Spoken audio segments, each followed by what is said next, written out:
அதாவது AL paper 2024 4வது கேள்வி.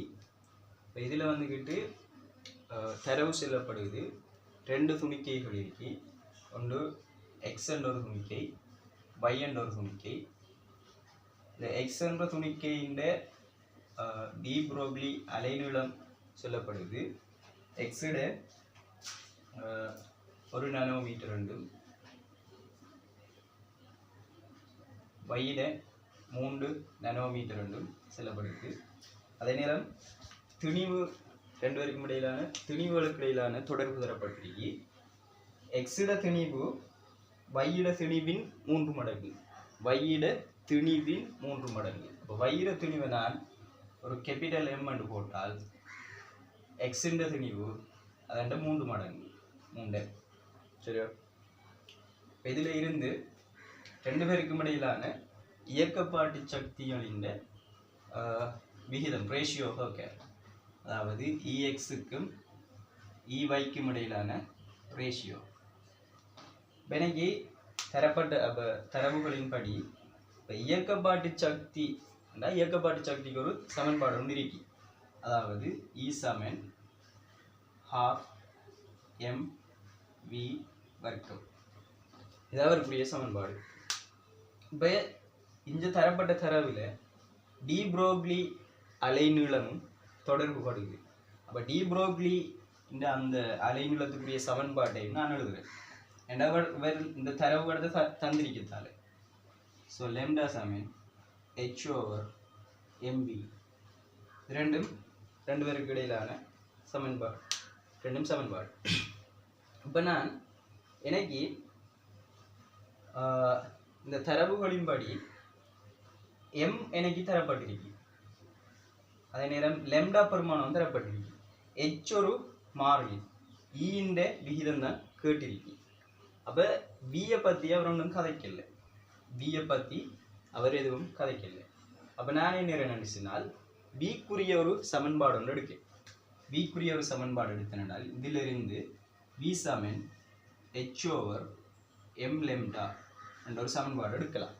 விக்குரிய சமன்பாடு என்ற அவர் m lambda h இதெல்லாம் தந்திருக்க. சரியோ? அப்போ நான் இந்த விக்குரிய இந்த சமன்பாடு இருக்குதானே, இந்த விக்குரிய சமன்பாட்டை அடுத்த பிரதியுறேன். அதாவது E = 12 m v வர்க்கத்துக்கு வந்துக்கிட்டு h வர்க்கம், அதாவது இங்கே v ஆக இருக்கு, இங்கே v வர்க்கமாக இருக்கு, h வர்க்கத்துங்கள் m வர்க்கம் lambda வர்க்கம். சரியா? அப்போ இதில் இருந்து இந்த எம்மும் m வர்க்கமும் சுருக்கப்பட்டு போய்க்கிறோம். அப்போ இதில் இருந்து நான் வந்துக்கிட்டு ஒரு முடிவுக்கு வரேன். இயக்கப்பாட்டு சக்திக்குரிய நேர்விகித சமன் பார்க்க போகிறேன். அதாவது மாறிலிகளை நான் வந்துக்கிட்டு எடுத்துட்டு நேர்விகித சமனாக மாற்ற போகிறேன். அதாவது E வந்துக்கிட்டு நேர்விகித சமன், இதில் வந்துக்கிட்டு இப்போ மேலுக்கு 1, இது ஒரு இலக்கம், இது ஒரு மாறிலி. இதில் h வர்க்கம் ஃப்ளாங்கின் மாறிலி, அவள் மேலுக்கு ஒன்றும் இல்லை. அப்போ 1 கீழ் இவர் ஒரு மாறிலி. திணிவு வந்துக்கிட்டு 2 பேருக்கும் இடையில மாறுது. அவை திணிவை நான் அடுக்க இயலாது.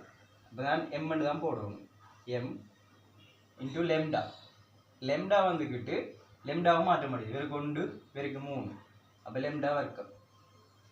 இப்போ நான் இதிலிருந்து இப்போ எக்ஸின் இயக்கப்பாட்டு சக்தி EXக்கு நேர்விகித சமனாக இருக்க போகுது. 1 கீழ் அவருடைய திணிவு 3m தர lambda வர்க்கம், அவருடைய lambda வந்துக்கிட்டு 1, ஸோ 1 வர்க்கம். EY வந்துக்கிட்டு நேர்விகித சமன் 1 கீழ் அவருடைய கேபிட்டல் M, அவருடைய 3 நானோமீட்டர், ஸோ 3 வர்க்கம் 9. இப்போ இதிலிருந்து ஆகவே EXின் கீழ் EY இதான் கேள்வி, என்ன ரேஷியோ வந்து EXின் கீழ் EY 1 கீழ் 3m தர